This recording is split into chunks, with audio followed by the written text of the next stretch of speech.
be showing you how Lucy uses rhetorical devices to prepare the audience for her message. In 1960, by American journalist and politician Claire Booth Luce.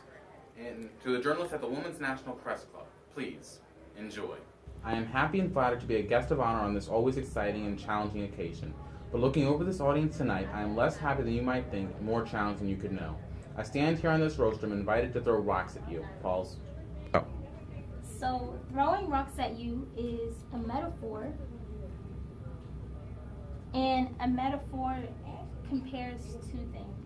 You have asked me to tell you what's wrong with you, the American press. The subject not only is one of great national significance, but also has, one should say, infinite possibilities and infinite perils to the rock thrower. Pauls. Infinite perils is diction, and rock thrower is a metaphor.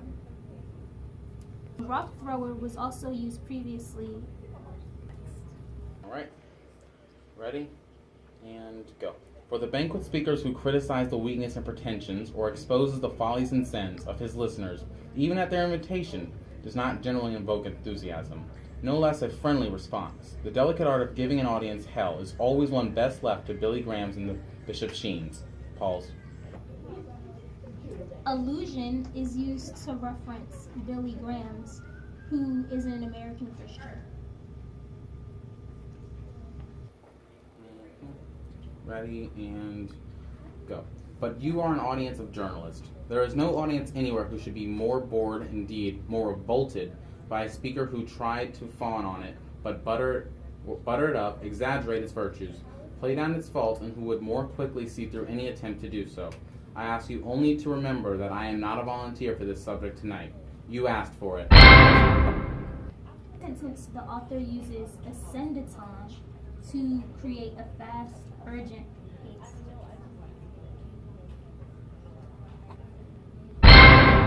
For what is good journalism all about? On a working, finite level, it is the effort to achieve illuminating candor in spirit and to strip away cant.